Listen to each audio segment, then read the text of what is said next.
கர்த்தருடைய பரிசுத்த நாமத்திற்கு மகிமை உண்டாவதாக. இயேசு கிறிஸ்துவின் நாமத்தில் இந்த வீடியோவை பார்க்கிற கேட்கிற எல்லா தேவனுடைய பிள்ளைகளுக்கும் இயேசு கிறிஸ்துவின் நாமத்தில் நன்றியை நான் தெரிவித்துக் கொள்கிறேன். கர்த்தர் உங்களை அதிகமாய் ஆசீர்வதிப்பாராக. நாம் நம்முடைய ஆண்டவராகிய இயேசு கிறிஸ்துடைய மரண தினத்தை குறித்தும் அந்த முக்கியமான நிகழ்வுகளை குறித்தும் தியானித்து வருகிறோம். கடந்த வீடியோவில் இயேசு கிறிஸ்து எப்போது மரித்தார் என்கிறதான அந்த நேர கணக்குகளை குறித்து சுருக்கமாக பார்த்தோம்.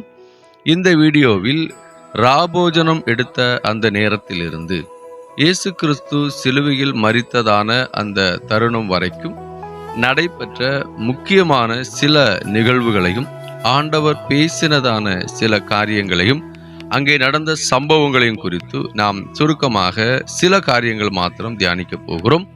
ஜெபத்தோடு கூட இந்த வீடியோவை நீங்கள் பார்க்கவும் கேட்கவும் அன்போடு கூட கேட்டுக்கொள்ளுகிறேன். கர்த்தர் நம்மை ஆசீர்வதிப்பாராக. ஆண்டவராகிய இயேசு கிறிஸ்து மரணத்துக்கு முன்பதாக திருவிருந்து எடுத்தார் என்று சொல்லி பார்க்கிறோம். அதாவது அவங்களுடைய கணக்கின்படி வெள்ளிக்கிழமை துவக்க நாளிலே, அதாவது சாயங்கால வேளையிலிருந்து அவர்களுடைய வெள்ளிக்கிழமை நாள் ஆரம்பமாகிறது. அந்த நாளிலே அவர் முதலாவது திருவிருந்து எடுத்தார் என்று சொல்லி வேதத்திலே நாம் பார்க்கிறோம். திருவிருந்து எடுத்த அந்த தருணத்திலே ஆண்டவர் சில காரியங்களை சீசர்களோடு கூட பங்கிட்டார். மத்தேயு எழுதின சுவிசேஷம் 26 31 வசனம்.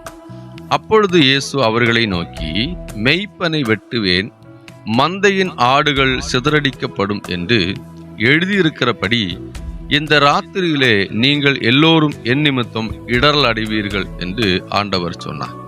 இந்த வார்த்தையானது பழைய ஏற்பாடிலே சகேரியா தீர்க்கதரிசியின் புஸ்தகத்திலே 13 7 வசனத்தில் எழுதப்பட்டிருக்கிறது.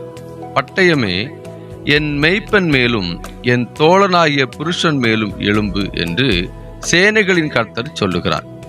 மெய்ப்பனை வெட்டு, அப்பொழுது ஆடுகள் சிதறி போகும், ஆனாலும் என் கரத்தை சிறுவர் மேல் திரும்ப வைப்பேன் என்று சொல்லி இந்த வார்த்தையானது அங்கே கொடுக்கப்பட்டிருக்கிறது. இந்த வார்த்தையை மேற்கோள் காட்டிதான் ஆண்டவர் அன்று ராத்திரியிலே சீசரிடத்திலே ஆண்டவர் சொல்லுகிறார். இந்த தீர்க்க தரிசனமானது மிகவும் துல்லியமாக நிறைவேறும் என்பதை ஆண்டவர் அங்கே சொல்லுகிறதை பார்க்க முடியும்.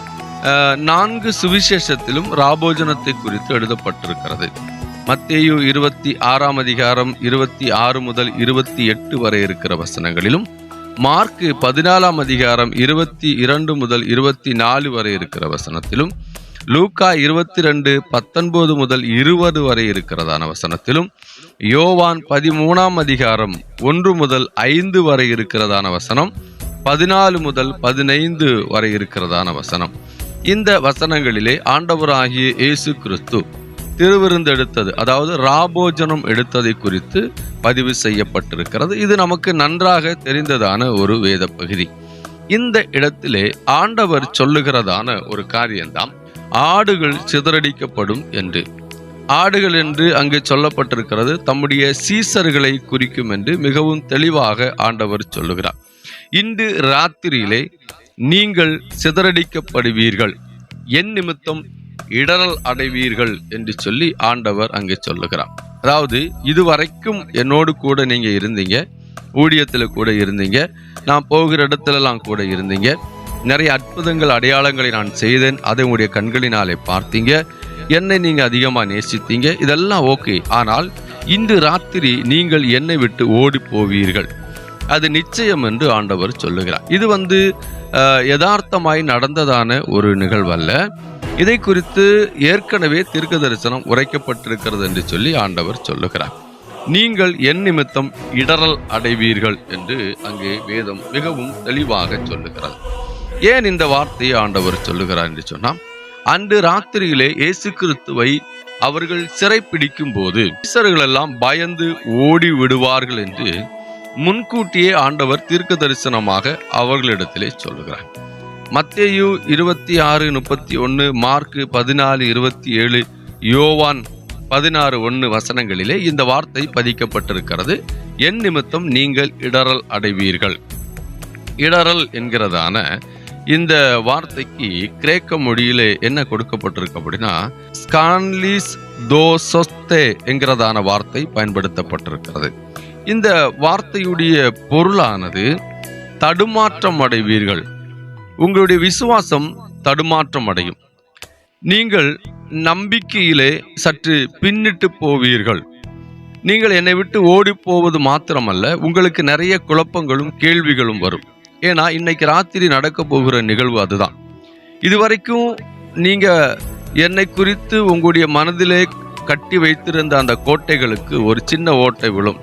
இன்று நீங்கள் அதை பார்க்கும்போது பயப்படுவீர்கள் அல்லது நம்பிக்கையில் தடுமாற்றம் அடைவீர்கள் என்று சொல்லி ஆண்டவர் அங்கே சொல்லுகிறார். இந்த வார்த்தையானது நம்ம சகரியாவின் புஸ்தகத்திலே 13:7 சொல்லப்பட்டிருக்கிறது. என்ன அப்படின்னா, எபிரேய வார்த்தையானது ஒரு கூட்டமாக நீங்கள் இருந்து நீங்கள் கலைக்கப்படுவீர்கள் என்று சொல்லி இந்த வார்த்தையானது சகரியாவின் புஸ்தகத்திலே சொல்லப்பட்டிருக்கிறது. சகரியா சொன்ன தீர்க்க தரிசனம் மிகவும் துல்லியமாக நிறைவேறுகிறது. அன்று ராத்திரியிலே இயேசு கிறிஸ்துவை அவர்கள் சிறைப்பிடிக்கும் போது சீசர்கள் எல்லோரும் ஓடினார்கள். ஒருவர் தன் வஸ்திரத்தை வரைக்கும் விட்டுட்டு ஓடினார் அப்படி சொல்லி பார்க்கிறோம். அன்று ராத்திரியிலே இந்த 12 சீசர்களும் கலைக்கப்படுகிறார்கள், சிதறடிக்கப்படுகிறார்கள்.